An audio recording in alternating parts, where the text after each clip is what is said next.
Assalamualaikum warahmatullahi wabarakatuh. Alhamdulillahirabbil alamin wa bihi nasta'in ala umuri dunya waddin amma ba'du. Langkah yang pertama dan yang paling utama, mari sama-sama kita panjatkan puja dan puji syukur kita atas kehadirat Allah Subhanahu wa taala. Yang kedua, shalawat dan salam mari sama-sama kita hadiahkan ke junjungan alam yakni Nabi besar Muhammad sallallahu alaihi wasallam yang berlafazkan Allahumma shalli ala sayyidina Muhammad wa ala ali sayyidina Muhammad. Baik, yang saya hormati yaitu Bapak dosen pengampu mata kuliah jaringan nirkabel, yaitu Bapak Rian Amanda MPDT. Baik, di sini sebelumnya perkenalkan nama saya Sadar Mertua Holongan Siregar dengan NIM 2522010 dari PTIK 6A. Pada kesempatan kali ini, saya ingin membuat sebuah video untuk memenuhi tugas ujian akhir semester, yaitu UAS, yang akan membahas tentang 4 komponen materi. Yang pertama yaitu tentang antena, yang kedua adalah jaringan internet satelit, yang kedua adalah jaringan seluler, yang keempat adalah jaringan ad hoc. Baik, untuk mempersingkat waktu, langsung saja kita kepada komponen yang pertama ataupun materi yang pertama, yaitu tentang antena pada jaringan komputer.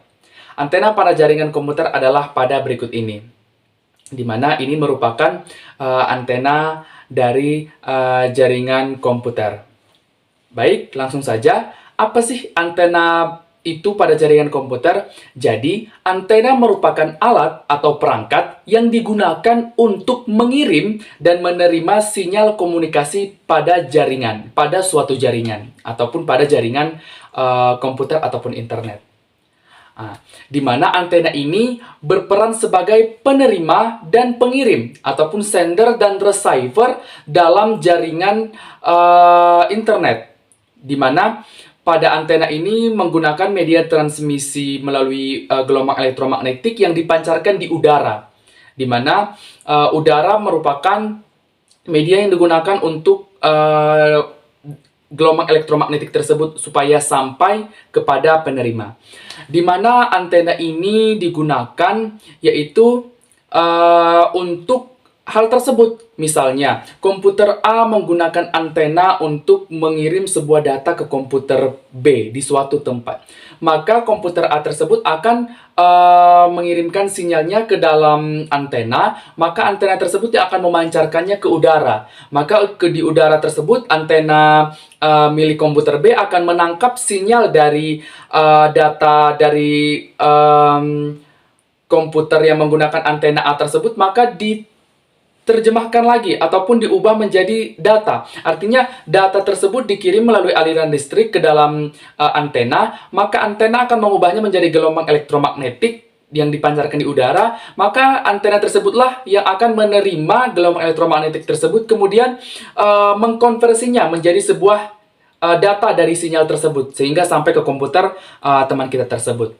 Jadi, secara konsep, antena pada jaringan komputer ini berguna untuk hal berikut, yaitu untuk dapat mengirim dan menerima pesan pada sebuah komunikasi dalam jaringan internet.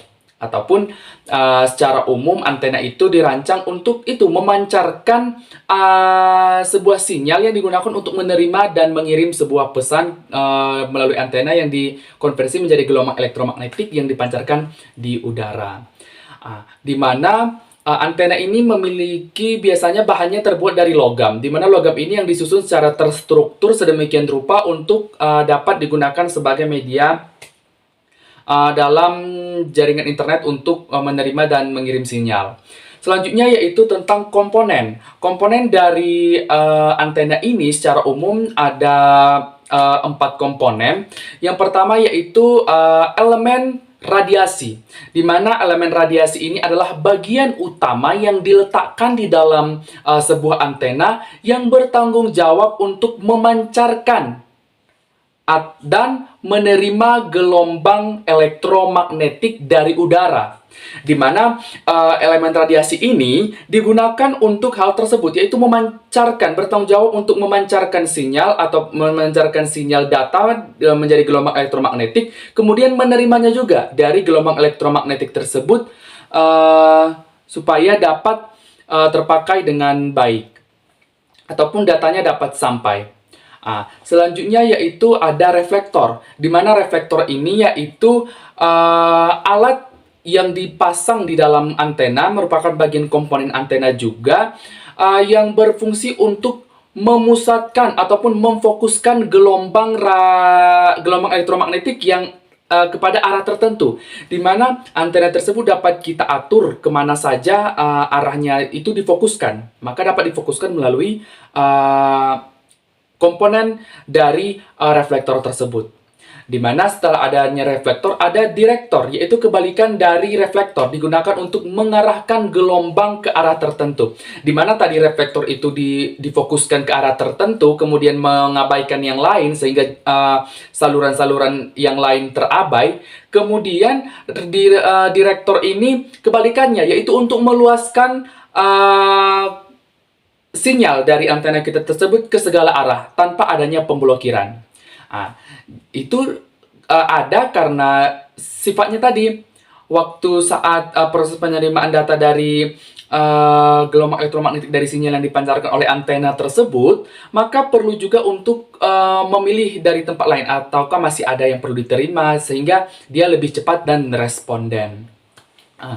Kemudian adapun komponen yang keempat ataupun komponen umum yang terakhir yaitu konektor ataupun port antena. Port antena ini berfungsi untuk menghubungkan antena ke perangkat kita. Misalnya laptop ataupun komputer. Maka itulah alat yang kita gunakan untuk dapat ke antena tersebut. Biasanya dari elemen radiasi, kemudian ada reflektor, direktor, dan yang terakhir adalah port dari antena tersebut. Sehingga keempat komponen tersebut bekerja sama untuk dapat memfungsikan antena sesuai dengan fungsinya, yaitu dapat memancarkan sinyal untuk menerima dan mengirim pesan menjadi gelombang elektromagnetik dan menerjemahkannya. Sebaliknya, jika untuk menerima pesan dikirim melalui gelombang elektromagnetik dalam sebuah komunikasi dalam jaringan. Ini biasanya menggunakan udara. Selanjutnya yaitu, apa sih tujuan antena dalam sebuah jaringan komputer? Tujuan dari antena ini dibuat pada sebuah jaringan komputer yaitu untuk memungkinkan kita berkomunikasi secara nirkabel. Di mana perangkat ini dapat mengirim dan menerima data dari hal tersebut dari gelombang elektromagnetik yang dipancarkan. Di mana ini tanpa kabel yang digunakan, hanya menggunakan gelombang elektromagnetik dari antena. Kemudian jangkauannya yang luas, kemudian sinyalnya juga kuat, dan mengoptimalkan arah sinyal. Di mana misalnya kita ingin mengarahkan sinyal antena kita dari arah, misalnya ini arah A, B, dan C. Misalnya kita ingin mengarahkan dari arah A, di mana arah A ini dominan lebih kuat sinyalnya untuk komunikasi data. Maka kita dapat mengaturnya di bagian mengoptimalkan arah dari sinyal antena tersebut. Selanjutnya, antena juga bermanfaat sungguh banyak di dalam jaringan komputer. Yang pertama yaitu fleksibilitas lokasi, di mana lokasi kita dapat fleksibel di mana saja tanpa terikat oleh kabel fisik. Kemudian mudah untuk melakukan instalasi, tidak perlu setting-setting seperti di jaringan kabel, tidak perlu ukur-ukur kabel, tidak perlu instalasi kabel. Kita cuman menggunakan antena tersebut saja, sehingga dengan adanya port-port yang ada di antena, kita dapat terhubung secara otomatis, di mana ada keempat komponen tersebut. Kemudian biayanya juga lebih efisiensi, karena kita hanya membutuhkan antena saja. Sedangkan kalau kita menggunakan jaringan yang menggunakan kabel, misalnya fiber optik, koaksial, kabel UTV, dan lain sebagainya, maka jika kita jauh, maka membutuhkan sebuah kabel yang sangat tinggi pula.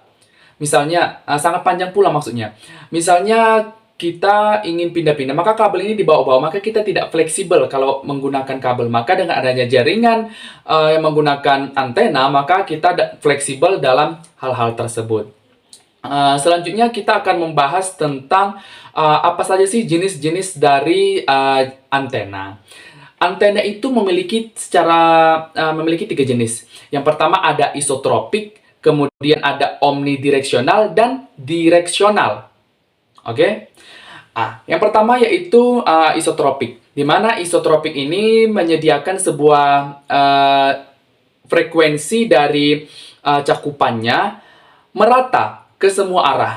Nah, misalnya misalnya digunakan untuk aplikasi yang membutuhkan jangkauan yang merata. Misalnya kita walaupun dari segala arah, misalnya arah utara, timur, walaupun kita di arah mana saja, kualitas dari pancaran sinyalnya itu merata. Itu pada antena isotropik. Selanjutnya ada antena direksional, di mana antena direksional ini merupakan antena mempunyai cakupannya hanya satu arah saja yang dominan. Dominan satu arah itu sangat kuat pada arah tersebut saja. Di mana jaringan direksional ini digunakan untuk area yang difokuskan saja. Misalnya kita memfokuskannya ke arah A, maka arah A ini lebih dominan. Bahkan arah lain itu tidak menerima sinyal sedikit, bahkan tidak dapat menerima sinyal dari antena tersebut karena telah difokuskan ke dalam satu arah. Nah, keuntungannya lebih cepat, tapi kerugiannya hanya berfokus pada arah itu saja.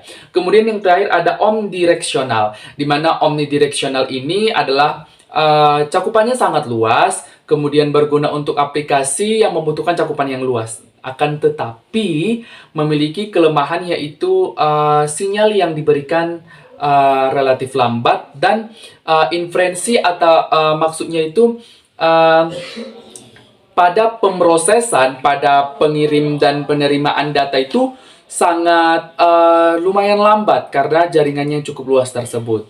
Sehingga itulah 3 jenis dari antena. Yang pertama isotropik, direksional, dan omnidireksional.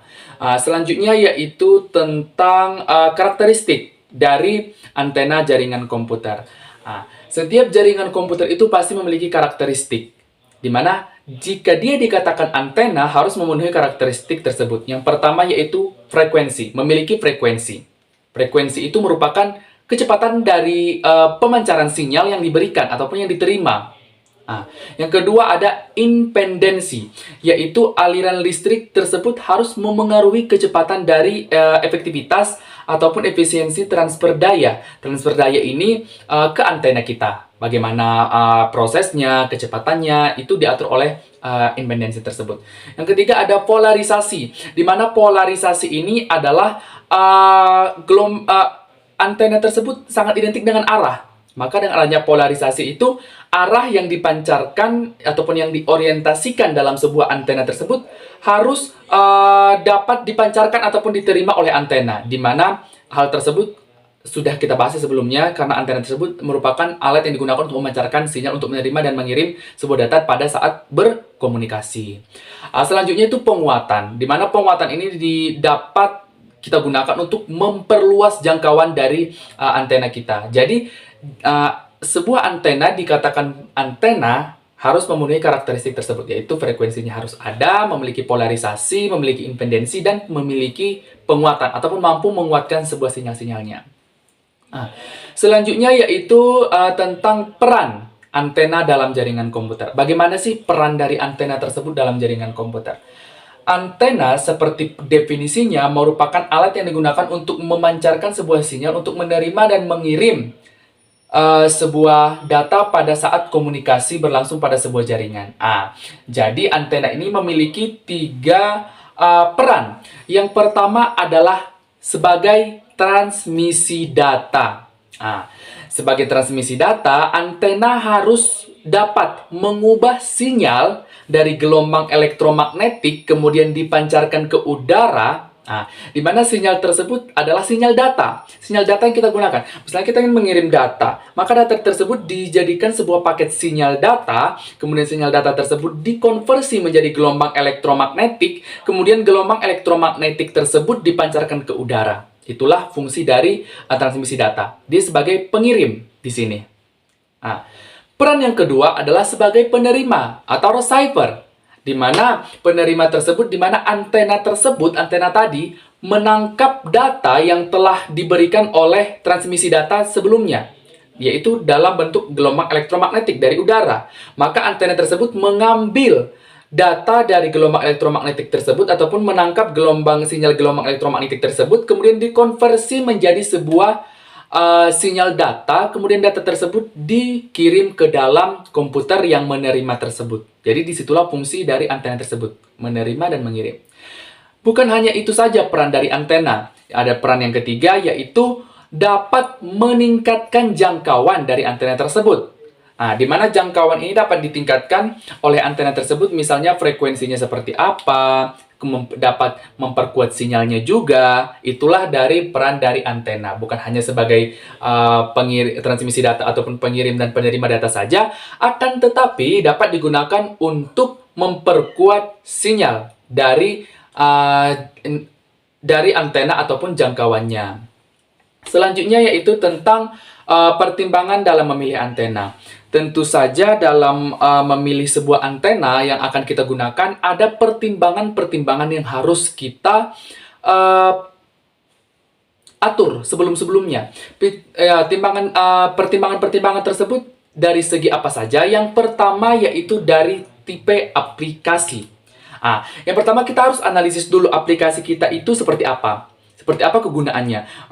Seperti apa kebutuhan dari jangkauan, arah, dan kecepatan transfer datanya. Setelah kita tentukan aplikasi tersebut, maka kita tentukan lingkungan instalasinya di mana. Misalnya lingkungan instalasi kita itu berada di yang rentan cuaca, berada di tempat yang banyak penghalang, maka itu perlu kita perhatikan. Selanjutnya itu spesifikasi teknis, seperti 4 karakteristik dari antena, yaitu frekuensi, penguatan, polarisasi, dan impedensi. Itu harus kita perhatikan sesuai dengan kebutuhan kita, harus kita sesuaikan. Kemudian yang keempat adalah biaya dan anggaran yang kita miliki. Contoh, misalnya kita ingin membangun sebuah jaringan antena pada sebuah milik kita pribadi saja, yang misalnya rumah kita saja, rumah pribadi kita saja.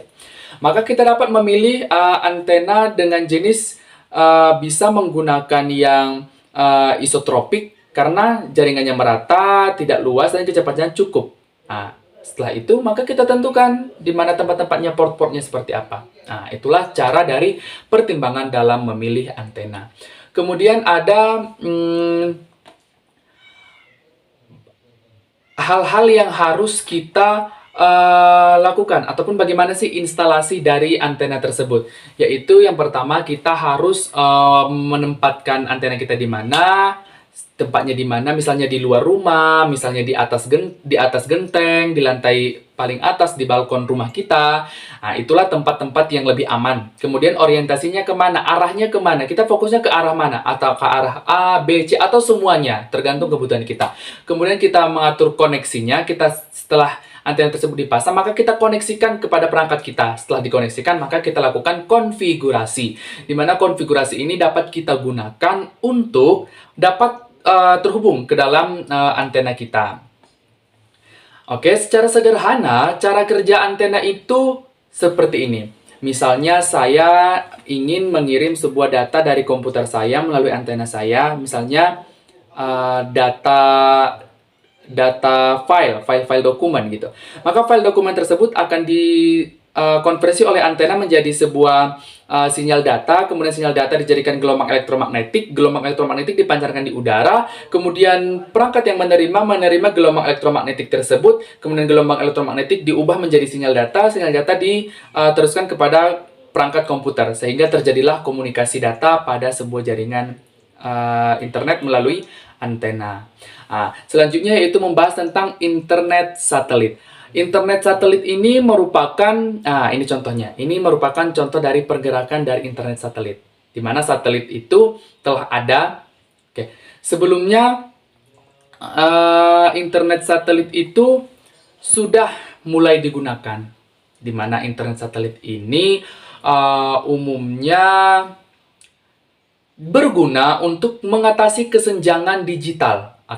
Sebelum itu, saya ingin menjelaskan dulu, ini merupakan gambar dari cara kerja dari internet satelit, di mana pada gambar berikut ini merupakan cara kerja internet satelit.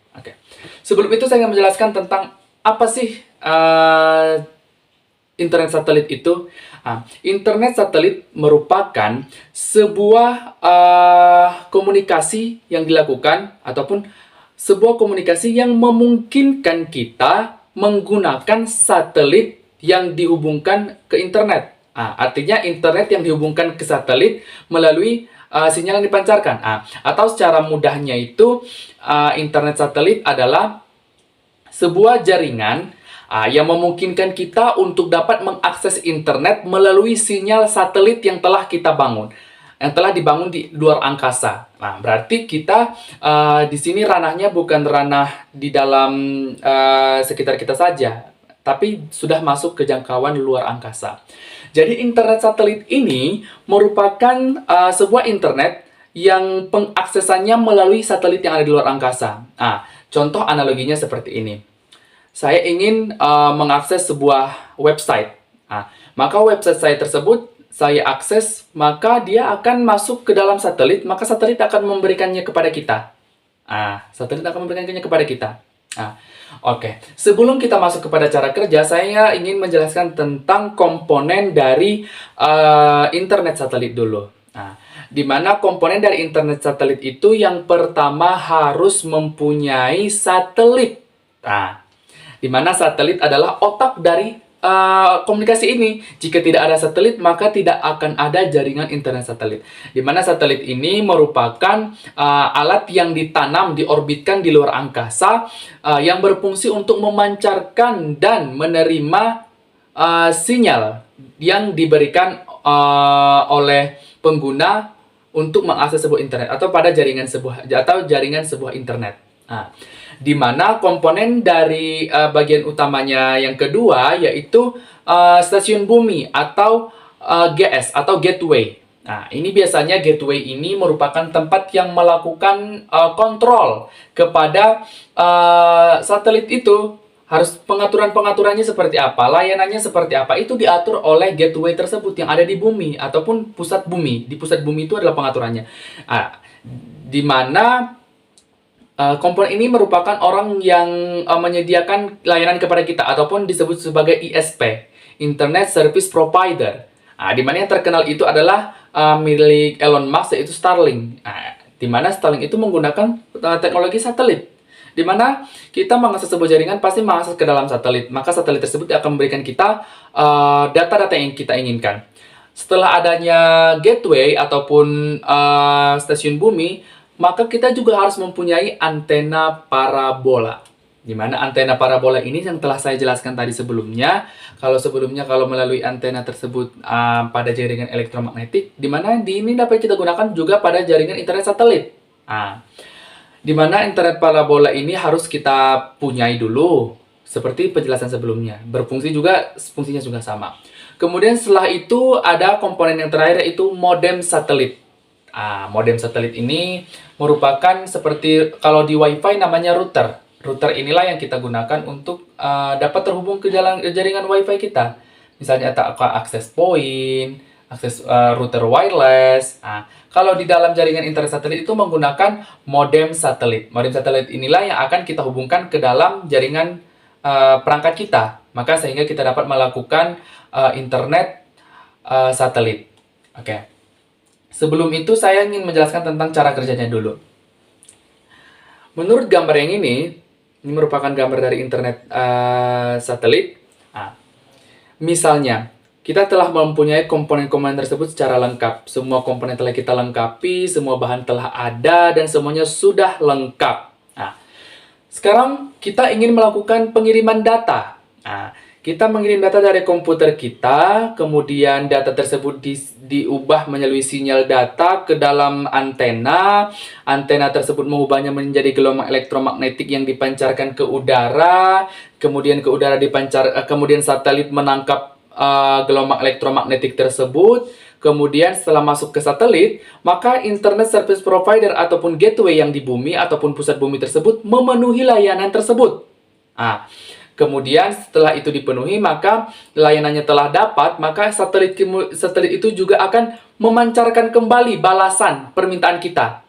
Apakah itu mengirim data, meminta alamat web, membuka alamat web, dan lain sebagainya. Seperti itu contoh pengembalian datanya. Maka setelah datanya dikembalikan melalui gelombang elektromagnetik pula, maka satelit selama memancarkan tersebut, maka antena kita akan menangkap gelombang elektromagnetik tersebut dan mengubahnya menjadi sinyal data, kemudian dimasukkan ke dalam komputer kita sehingga kita dapat menerima data tersebut. Contoh, yaitu saya ingin membuka e-kampus UIN Bukit Tinggi. Ketika saya mengklik e-kampus UIN Bukit Tinggi, maka data tersebut akan diubah menjadi sinyal data. Sinyal data tersebut masuk ke dalam gelombang elektromagnetik yang diubah oleh antena yang telah ada tersebut. Ini melalui modem. Modemnya sebelumnya sudah digunakan. Misalnya kita yang modem tersebut sudah otomatis ya mengubah sinyal data ke dalam elektromagnetik melalui antena, maka antena akan memancarkannya menuju satelit. Maka satelit diproses oleh ISP dulu layanannya. Setelah diproses, maka dikembalikan lagi oleh oleh ISP ke satelit, maka satelit mengembalikannya lagi menjadi gelombang elektromagnetik dan diubah masuk ke modem menjadi sinyal data. Sinyal data kemudian menampilkan halaman web e-kampus UIN Bukit Tinggi yang diakses sebelumnya. Di mana proses ini sangat cepat, tidak selama yang dijelaskan. Kecepatannya itu sampai 300 Mbps per sekali jalan, tergantung dari perangkat yang digunakan. Itulah cara kerja dari internet satelit. Selanjutnya tujuan. Apa sih tujuan adanya internet satelit ini? Tujuannya yaitu untuk mengatasi kesenjangan digital di berbagai daerah yang belum dapat pasokan internet. Ataupun misalnya belum dapat listrik. Misalnya sebuah desa. Desa A belum masuk listrik, nggak ada internet. Kemudian tiba-tiba kita ingin mengakses internet di sana, maka dapat kita gunakan jaringan internet satelit tersebut. Karena sifat dari jaringan internet satelit sangat luas, bahkan mencapai sebuah benua, bahkan satu dunia tergantung dari satelit-satelit yang ditanam di orbit luar angkasa kita. Jadi dengan adanya satelit tersebut, maka kita dapat mengakses internet dari tempat-tempat yang belum ada jaringan internet. Contoh-contoh, sebelumnya kita mendaki ke sebuah hutan belantara. Di sebuah gunung hutan belantara, tidak ada jaringan, tidak ada ISP, ataupun tidak ada tower-tower, tidak ada Wi-Fi dan lain sebagainya. Tapi kita mempunyai jaringan satelit internet, maka kita dapat memancarkannya dan kita dapat menerima sinyal, kemudian kita dapat berkomunikasi. Itulah tujuan utama dari jaringan internet, yaitu kita dapat menjangkau jaringan di tempat-tempat terpencil, terpelosok, pedesaan, bahkan tempat yang tidak pernah didatangi sekalipun. Kalau kita menggunakan jaringan internet satelit, pasti bisa diatasi dengan internet satelit tersebut. Kemudian kita masuk ke dalam manfaat. Apa saja sih manfaat dari internet satelit? Adapun manfaat dari internet satelit, yang pertama yaitu pengaksesannya di daerah terpencil dapat dilakukan. Yang kedua yaitu sangat cepat. Kecepatannya itu sangat cepat, melebihi kecepatan dari itu 300 sampai 500, bahkan ada yang menggunakan Gbps, tergantung dari ISP yang digunakan ataupun internet service provider yang digunakan. Kalau Starlink itu udah sangat cepat sekali, tapi harganya sangat mahal. Kemudian fleksibel. Fleksibel inilah artinya kita dapat menggunakannya di mana saja. Bukan hanya di daerah rumah, kantor, bahkan di hutan belantara kita dapat menggunakannya kalau kita masih menggunakan internet satelit pada jaringan kita. Selanjutnya yaitu apa sih? Itu kan tadi kelebihan-kelebihannya. Selanjutnya apa sih kekurangan dari jaringan internet tersebut? Yang pertama yaitu harga yang sangat tinggi. Berbeda dengan kita menggunakan Wi-Fi atau Wi-Fi IndiHome, MNC Group, dan lain sebagainya, itu tidak sampai 5 jutaan ke atas. Akan tetapi kalau kita menggunakan internet satelit, harganya itu mulai dari 5 jutaan sampai puluhan juta. 10 juta, 12 juta, itu tergantung dari perangkat yang kita gunakan ataupun ISP yang kita gunakan pada internet satelit tersebut. Selanjutnya selain itu rentan terhadap cuaca, di mana internet satelit ini rentan terhadap cuaca. Jika cuaca buruk, maka otomatis jaringan kita juga akan terganggu. Misalnya ada hujan, badai, angin ribut, halilintar, dapat memengaruhi dari jaringan kita sendiri. Selanjutnya itu apa saja sih jenis-jenis dari jaringan internet satelit ini? Yang yaitu terbagi dari dua jenis. Yang pertama ada GEO dan LEO, di mana GEO merupakan Geosynchronous Earth Orbit, di mana GEO ini memiliki jangkauan yang sangat luas, mencapai 35.000 kilometer. 35.000 kilometer ini sangat luas sekali. Ketinggiannya dari luar angkasa kita 35.000 kilometer, sehingga lebih luas untuk digunakan. Di mana lokasinya itu tadi berada di 35.000 kilometer. Kemudian dia mengikuti putaran orbit bumi. Artinya dia statis, dia diam, mengikuti putaran orbit bumi. Kelebihannya itu jangkauannya sangat luas sekali, bahkan mencapai dunia bisa. Benua apalagi. Kelemahannya apa? Kecepatan dan latensi. Latensi ini yang selalu menjadi permasalahan di dalam GEO ini. Latensi adalah proses pertukaran data dan pengembalian data sangat lama. Seperti yang telah saya jelaskan sebelumnya, bahwasanya untuk melakukan cara kerja dari jaringan internet satelit ini, pengiriman data dari modem ke antena ke satelit, satelit ke ISP, ISP ke satelit, satelit ke antena ke modem, itu sangat lama terjadi kalau kita menggunakan GEO, Geosynchronous Earth Orbit. Itulah jenis yang pertama. Yang kedua ada LEO. LEO ini adalah Low Earth Orbit, di mana ini merupakan kebalikan dari GEO, di mana LEO ini lokasinya itu berada sekitar 500 sampai 2000 km dari bumi, permukaan bumi di angkasanya. Cuma sampai 500 sampai 2000 km saja. Dia itu tidak diam, dia itu bergerak. Sehingga membutuhkan banyak satelit ataupun konstelasi, grup-grup satelit supaya dapat berjalan dengan kompleks. Kelebihan dari LEO ini yang pertama mempunyai kecepatan data yang sangat tinggi. Kemudian latensi sangat minimum terjadi, di mana latensi tersebut ada proses permintaan dan penerimaan data tersebut sangat minimum terjadi dalam prosesnya. Kemudian untuk pengalaman bermain game online sangat bagus kalau kita menggunakan LEO. Kekurangannya yaitu harganya yang cukup mahal, kemudian membutuhkan banyak satelit, kemudian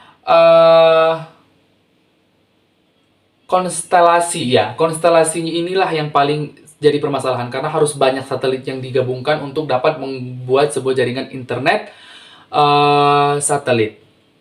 Kemudian apa sih contoh dari LEO ini? Contohnya yaitu Starlink. Ini merupakan contoh dari antena Starlink. Starlink ini milik dari Elon Musk, di mana Elon Musk itu menggunakan teknologi internet satelit untuk hal tersebut. Jadi itulah jenis-jenis dari jaringan internet satelit. Kemudian adanya tantangan dan keterbatasan. Pasti di setiap perangkat mempunyai tantangan dan keterbatasan. Yang pertama yaitu tantangannya yang pertama cuaca, pasti sangat mempengaruhi. Yang kedua yaitu harga, pasti mempengaruhi. Kalau kita ingin yang lebih cepat, misalnya menggunakan LEO, Starlink, pasti harganya sangat mahal dibandingkan dari yang lainnya.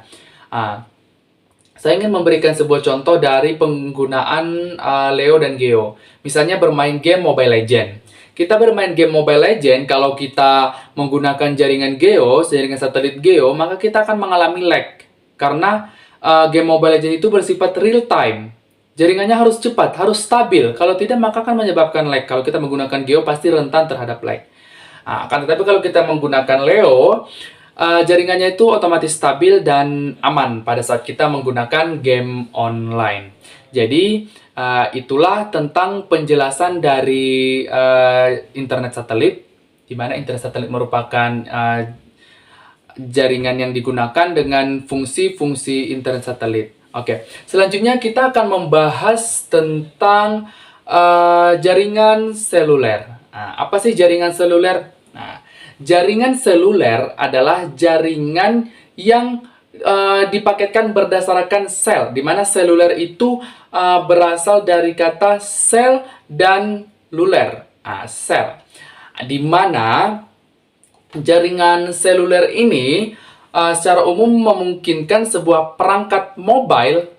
Perangkat mobile adalah perangkat bergerak untuk dapat berkomunikasi satu sama lain dengan jaringan telepon publik. Artinya gini, sebenarnya jaringan seluler ini adalah kelanjutan ataupun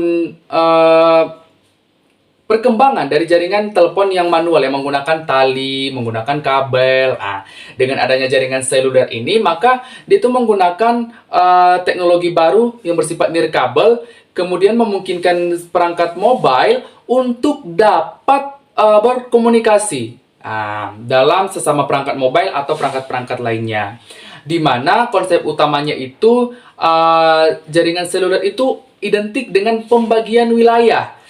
Di mana pembagian wilayah ini sangat identik pada jaringan seluler karena jaringan seluler ini merupakan jaringan yang dibagi berdasarkan wilayah-wilayah. Misalnya wilayah tersebut dibagi berdasarkan sel-sel, di mana sel-sel ini merupakan pembentukan dari ISP-nya sendiri ataupun Internet Service Provider ke dalam sebuah daerah. Misalnya daerah A, selnya adalah sel 1, 2, 3. Di mana sel-sel ini merupakan dibagi. Di mana jaringan internet ini sangat identik dengan BTS atau BTS, yaitu Base Transceiver Station. BTS itu sebenarnya telah kita temui di dunia nyata. Contoh BTS itu kalau biasanya disebut sebagai tower jaringan internet. Ini merupakan gambar dari tower jaringan internet. Tower inilah yang mengatur sel-sel tersebut. Sel-sel yang dikelompokkan tersebut. Dari sel-sel tersebut diatur oleh BTS tersebut ataupun tower tersebut. Secara sederhana, jaringan seluler merupakan infrastruktur yang memfasilitasi komunikasi suara dan data secara nirkabel. Di mana komponen-komponen utamanya pertama harus mempunyai mobile device. Mobile device ataupun perangkat seluler ini harus ada. Mobile device itu contohnya telah kita temui handphone, tablet, iPad, bahkan smartwatch telah menggunakan teknologi jaringan seluler. Misalnya pada Apple Watch ya, udah bisa menggunakan jaringan seluler untuk dapat berkomunikasi dengan internet, untuk telepon suara, berbagi komunikasi, bandwidth internet, sudah dapat kita lakukan. Di mana komponen selanjutnya yaitu tentang Base Transceiver Station ataupun tower ataupun BTS tersebut. Jadi dalam jaringan internet itu harus ada towernya. Tower inilah yang mengatur sel-sel tersebut. Di mana kalau kita tidak mempunyai tower, maka kita tidak bisa melakukan internet seluler karena tidak ada sel-sel yang diatur oleh tower. Jadi tower itu merupakan pemancar dan penerima sinyal dari komunikasi kita, di mana di dalam tower itu ada antena-antena kecil yang dibangun secara terstruktur dan sistematis agar dapat melakukan sebuah komunikasi. Selanjutnya ada BSC dan IRNC, di mana BSC ini merupakan base station controller, di mana BSC ini merupakan pihak yang mengelola dari BTS itu sendiri. Di mana tadi kalau BTS mengelola sinyal, tower mengelola sinyal, maka yang mengelola tower itu adalah BSC. Tower itulah yang mengelola BSC seperti memastikan kualitas layanannya seperti apa, kemudian mengalihkan dan menerima sumber daya datanya seperti apa, itu semua diatur oleh BSC tersebut ataupun Base Station Controller. Selanjutnya itu ada MSC, di mana MSC ini merupakan alat yang digunakan untuk dapat berkomunikasi. Contohnya gini, kalau di dalam jaringan nirkabel sebelum-sebelumnya ada antena, ada NIC ya, ada NIC, Network Interface Card, di mana di dalam perangkat mobile itu namanya MSC ataupun Mobile Switch Center ataupun Core Network, yang merupakan fungsi yang dapat menghubungkan kita dengan jaringan. Kemudian yang ada namanya Home Location Register. Di mana HLR atau Home Location Register ini merupakan perusahaannya yang menyimpan data-data kita. Data-data seperti apa? Misalnya nomor telepon kita, layanan yang kita gunakan, jaringan yang kita aktifkan apa. Jadi itu semua tersimpan di dalam HLR ataupun Home Location Register. Di mana HLR ini misalnya kita punya nomor telepon Telkomsel.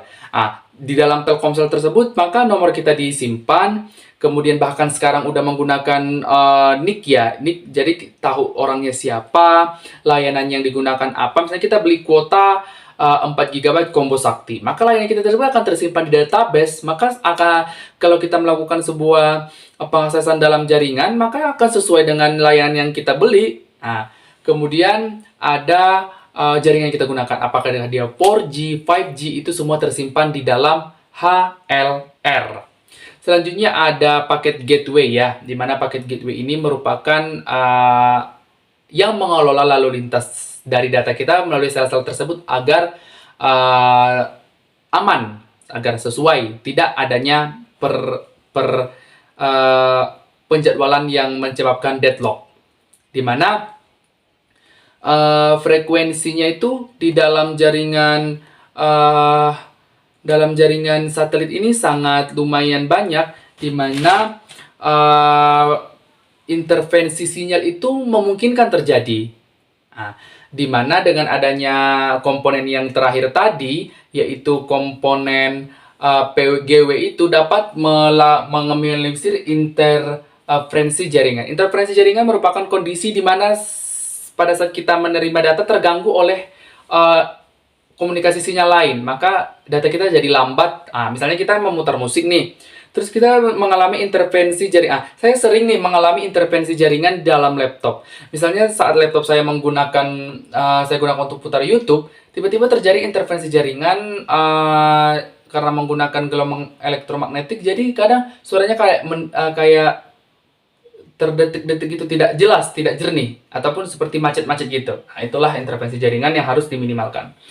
Adapun tujuan dari internet seluler ini yang pertama memberikan mobilitas. Di mana kalau dulu penggunaan dari internet mobile itu hanya berdasarkan telepon yang dipakai kabel, yang diklik-klik telepon kantor yang zaman dahulu. Tapi sekarang juga masih ada sebenarnya, tapi sudah jarang ditemukan.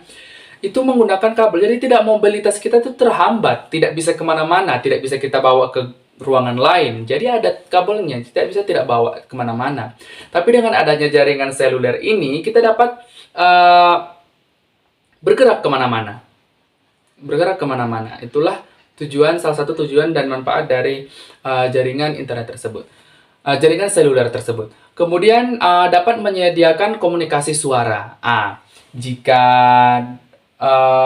jaringan internet seluler ini dapat memberikan komunikasi suara, bahkan telepon video, misalnya video call, itu menggunakan jaringan seluler.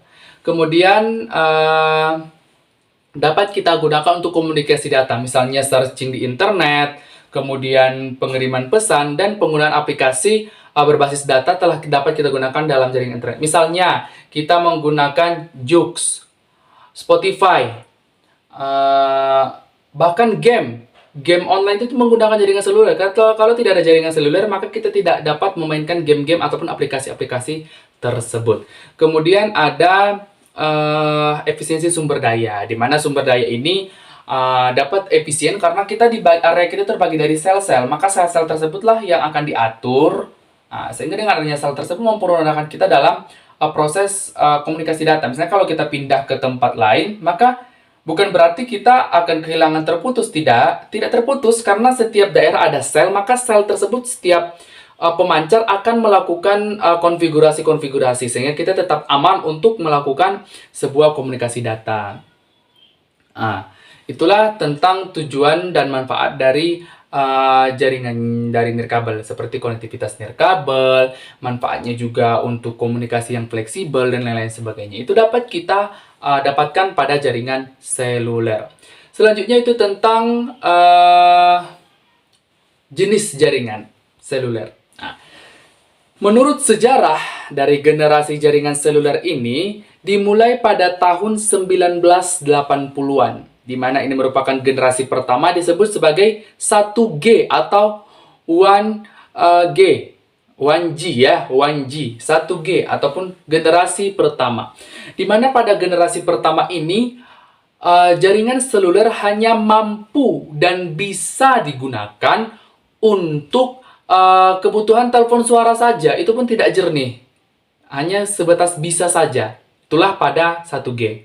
Contohnya yaitu sistem AMPS ya, ataupun Advanced Mobile Phone System. Nah, selanjutnya itu pada tahun 80-an di-upgrade lagi pada tahun 90-an. Yaitu menggunakan 2G, generasi kedua atau 2G.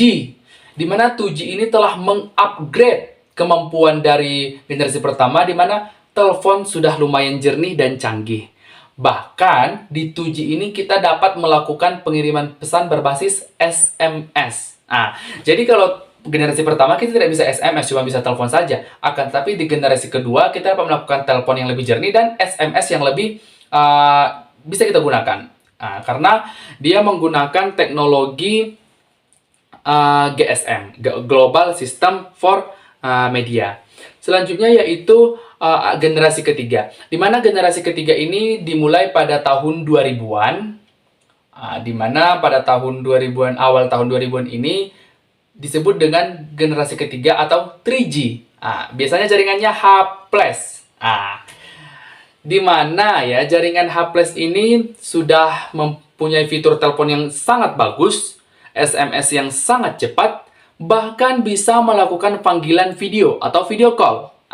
Di mana di 2G tidak bisa melakukan video call, di 1G apalagi, akan tapi di 3G sudah bisa melakukan panggilan video ataupun video call. Di mana ini lebih pada tahun 2000-an, misalnya 2007, 2000 kalau pribadi yaitu menggunakannya 2016 menggunakan H+. Setelah itu di mana 3G ini menggunakan teknologi UMTS atau Universal Mobile Telecommunication System atau UMTS. Selanjutnya masuk di upgrade pada tahun 2000-an akhir. Ini 2018, 17 ya. 18-17 telah menggunakan jaringan 4G atau generasi keempat. 4G ini masih umum digunakan sekarang, akan tapi 3G tidak umum lagi ya, sudah pada upgrade semua ke 4G, di mana kelebihan yang diberikan dapat melakukan panggilan suara yang lebih jernih, pesan SMS yang lebih bagus, video call yang lebih HD, lebih HD, lebih jelas, dan dapat bermain game online. Oke. Di sini saya telah mencobanya sendiri. Saya pernah waktu bermain game Mobile Legends, saya mengganti jaringan saya dari 4G menjadi 3G. Tidak bisa, lag sekali. Bahkan berjalan aja sangat susah. Oleh sebab itu di 4G ini telah bisa digunakan untuk game online karena telah mendukung teknologi LTE, 4G LTE, yaitu Long Term Evolution pada jaringan LTE, sehingga lebih bagus dan juga mengurangi latensi ataupun penerimaan dan permintaan sumber data ataupun penerimaan data sudah minim sekali di 4G LTE. Bahkan generasi terbaru 2019 ke atas ya, 2019 ke atas dinamakan versi generasi kelima atau 5G. Di mana 5G ini sudah sangat cepat transfer datanya, yaitu bukan lagi Mbps seperti yang versi-versi sebelumnya. Kalau 4G itu Mbps, 3G itu Kbps.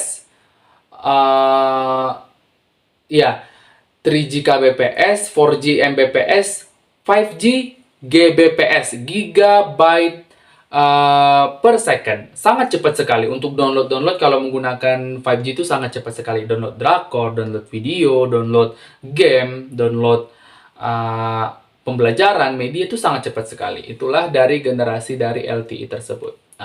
Selanjutnya untuk interferensi sinyal ini. Interferensi sinyal tadi itu hanya proses yang tidak baik saja, ataupun knockback ataupun deadlock yang terjadi dalam sebuah sistem jaringan. Selanjutnya yaitu membahas tentang jaringan ad hoc. Jaringan ad hoc ini merupakan jaringan yang bersifat sementara ataupun temporary. Sebelum itu, jaringan ad hoc merupakan jaringan yang dilakukan ataupun yang bersifat terdesentralisasi. Artinya tidak terpusat. Kalau desentralisasi terpusat, kalau jaringan ad hoc itu terdesentralisasi ataupun tidak terpusat. Maksudnya apa? Maksudnya yang pertama, kalau kita menggunakan jaringan internet seluler, jaringan satelit, jaringan MAN, LAN, WAN, pasti ada sebuah titik pusat jaringan kita. Baik itu server, baik itu teknologi yang digunakan, router, modem, antena, NIC, itu semua terpusat.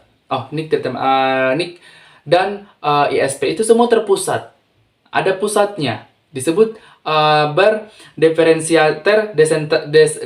desentralisasi. Sementara jaringan ad hoc ini merupakan jaringan yang terdesentralisasi. Kalau yang tadi desentralisasi, kalau ini terdesentralisasi ataupun tidak terpusat.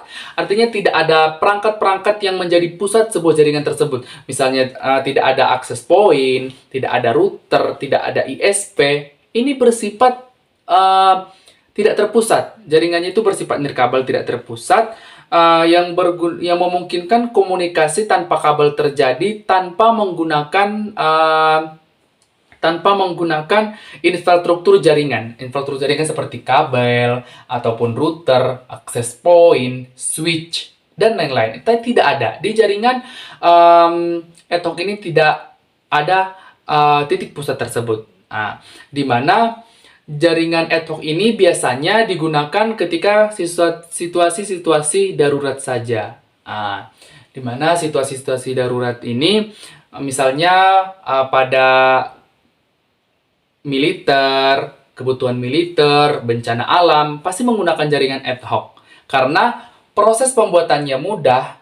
Ciri-cirinya itu setiap node ataupun node itu adalah perangkat yang kita gunakan itu dapat bergerak bebas kemanapun tanpa terpengaruhi oleh mobilitas. Artinya mobilitasnya bebas kemana-mana, fleksibel kemana-mana, tidak terganggu kalau kita menggunakan jaringan ad hoc. Jaringan ad hoc ini sangat mudah, konfigurasinya seperti ini.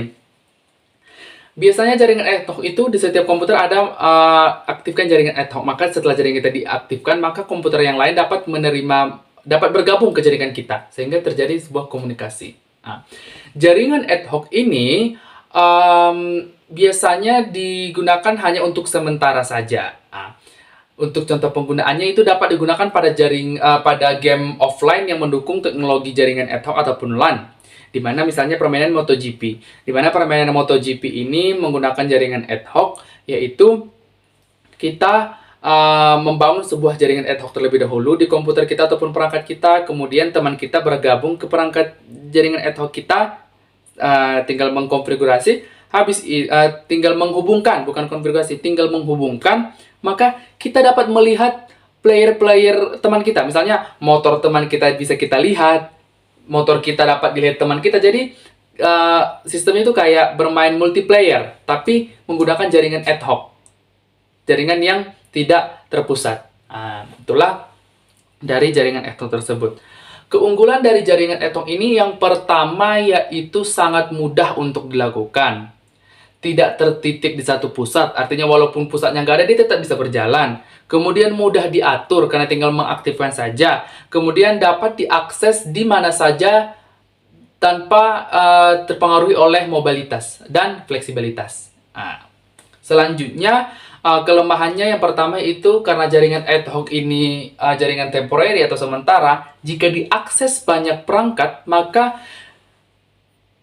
penyaluran datanya bisa jadi sangat melambat, bahkan keamanannya sangat rentan, tidak aman sekali. Karena jaringan tersebut tidak diatur oleh firewall, tidak diatur oleh perangkat-perangkat pendukung lainnya karena dia bersifat terdesentralisasi ataupun tidak terpusat. Nah, kemudian jaringan ad hoc ini secara definisi singkatnya yaitu merupakan jenis jaringan komputer yang tidak memerlukan infrastruktur jaringan untuk dapat melakukan komunikasi data. Nah, di mana bersifat temporary atau sementara, biasanya digunakan untuk kebutuhan militer dan kebutuhan-kebutuhan darurat lainnya. Nah, karena di militer tersebut kan butuh jaringan yang cepat tuh, tidak butuh server-server jaringan, titik pusatnya. Nah, jadi kita bebas bergerak kemana-mana saja sambil berperang bisa. Nah, itulah untuk jaringan ad hoc tersebut. Nah, untuk komponen dari jaringan ad hoc ini yang pertama harus mempunyai perangkat nirkabel. Ini biasanya berupa harus ada laptop ataupun smartphone ataupun perangkat kita yang memiliki kemampuan WiFi. Nah, pasti semua perangkat pasti sudah punya. Yang kedua adalah ada adapter dari jaringan nirkabelnya. Misalnya NIC ya, NIC ataupun Network Interface Card. Pasti semuanya sudah ada. Kemudian cuman itu saja, tidak perlu yang lain-lain. Kalau laptop atau perangkat kita bisa menerima jaringan WiFi, ada NIC-nya, ya udah bisa langsung terhubung ke jaringan ad hoc tersebut. Nah, selanjutnya apa sih tujuan dari jaringan ad hoc tersebut? Yang pertama itu memungkinkan komunikasi yang cepat dan mudah. Nah, kita membangunnya juga sangat mudah, sangat cepat. Nah, kemudian fleksibel, artinya kita kemana-mana saja aman, tidak terganggu dan tidak terbatasi. Kemudian portabilitas, yaitu infrastruktur fisiknya itu portable, bisa dibawa kemana-mana, bergerak bebas. Kemudian ada resiliensis, yaitu jaringan tersebut bisa berkomunikasi dengan banyak perangkat antara satu sama lain. Manfaatnya itu yang pertama, biayanya sangat rendah, bahkan tidak ada. Hanya membutuhkan komponen perangkat komputer aja, tinggal diaktifin bisa. Kemudian penyebarannya sangat cepat, kita dapat mandiri mengaktifkannya tanpa perlu bantuan teknisi, ideal untuk situasi darurat, dan jangkauannya cukup untuk banyak perangkat. Jenis-jenis jaringan ad hoc yang pertama ada MANET, Mobile Ad Hoc Network, dimana yaitu jaringan yang digunakan pada mobile. Mobile itu node-nya itu bergerak kemana-mana saja. Dimana node itu mobile. Mobile kan itu bergerak bebas kemana-mana saja. Dimana jaringan MANET ini pada node-nya itu bergerak bebas, kemudian dia fleksibel, kemudian dia itu tidak terganggu oleh hal-hal jaringan terpusat lainnya. Node-nya itu adalah perangkat yang kita gunakan, seperti komputer ataupun handphone. Kemudian ada kegunaannya, yaitu dapat untuk komunikasi militer dan jaringan darurat. Saya pernah menggunakan jaringan ad hoc ini untuk berbagi data dari handphone ke handphone. Di mana jaringan handphone ke handphone ini kita gunakan, kita aktifkan, nanti otomatis itu melalui WiFi. Jadi nanti ada WiFi khusus yang dibangun untuk kita bertukar data, bertukar aplikasi. Itulah contoh dari jaringan ad hoc. Kemudian jenis yang kedua ada VANET ataupun Vehicular Ad Hoc Network, yaitu yang mendukung pada perangkat bergerak seperti mobil, kendaraan, industri, di mana dapat melakukan komunikasi dengan antar kendaraan, bahkan dapat melihat situasi-situasi dan prediksi jalan ke depannya. Di mana ini bisanya digunakan pada mobil-mobil yang udah menggunakan AI, seperti mobil Tesla. Di mana kalau kita menggunakan mobil Tesla itu menggunakan jaringan ad hoc, di mana kita dapat melihat bagaimana situasi jalan ke depan, bagaimana kondisi jalan, bagaimana kondisi kita, kemudian kita dapat melihat posisi dari mobil-mobil yang menggunakan jaringan tersebut. Misalnya, saya mempunyai mobil Tesla, kemudian teman saya mempunyai mobil Tesla juga. Jadi saya dapat melihat pergerakannya dia melalui jaringan-jaringan ad hoc tersebut. Keunggulannya yaitu walaupun dia bergerak cepat, tetapi datanya tetap stabil dan bagus. Keuntungannya yaitu dapat menjaga keselamatan, pengurangan kemacetan karena kita tahu di mana tetap lokasi jalan. Kemudian sangat aman. Kemudian kekurangannya itu yaitu penggunaan datanya sangat rentan dibajak karena kita tidak ada privasi. Kemudian pemantauan kondisinya dan lingkungannya juga dapat kita pantau sehingga kurang aman. Dan otomatisasi yang terjadi di industri itu bisa dibajak. Sebab itu perlu hati-hati dalam penggunaan jaringan ad hoc. Kemudian ada selanjutnya yaitu untuk WSN, yaitu Wireless Sensor Network, di mana ini sama seperti ad hoc, di mana ini menggunakan sensor, di mana sensor inilah yang akan kita gunakan untuk melihat situasi apa yang akan terjadi. Ini biasanya digunakan oleh para petani ataupun industri-industri yang menggunakan sensor. Misalnya yaitu pada sebuah pabrik yang menghasilkan sebuah asap untuk pabrik sawit, maka sensor tersebut akan melihat bagaimana kondisi asapnya. Jika tinggi, maka akan melakukan sebuah tindakan-tindakan. Di mana jaringan ad hoc ini biasanya areanya sangat kecil sekali. Kemudian selanjutnya ada protokol pada jaringan ad hoc. Yang pertama ada proaktif dan reaktif. Di mana proaktif ini yaitu dia itu secara terus-menerus memperbaiki routing table, artinya terus mencari permintaan dan pengiriman itu secara terus-menerus dicek, kelebihannya itu dapat selalu up to date, tapi kelemahannya boros baterai. Yang kedua ada reaktif, yaitu kita yaitu dapat menerima dan melakukan sebuah transmisi itu berdasarkan data yang kita aktifkan. Setelah kita aktifkan, baru dia bisa melakukan pencarian data tersebut. Kemudian arsitekturnya itu menggunakan topologi dan desain yang tersusun secara bervariasi berdasarkan komponen-komponen yang kita gunakan dan perangkat-perangkat yang kita gunakan. Jadi itulah penjelasan dari 4 komponen tersebut, itu tentang antena, internet seluler, kemudian jaringan seluler, internet satelit, dan atau satu lagi ad hoc, ya, jaringan ad hoc. Jadi itulah penjelasannya yang dapat saya sampaikan. Kurang yang kalian saya mohon maaf. Wabillahi taufiq wal hidayah. Assalamualaikum warahmatullahi wabarakatuh.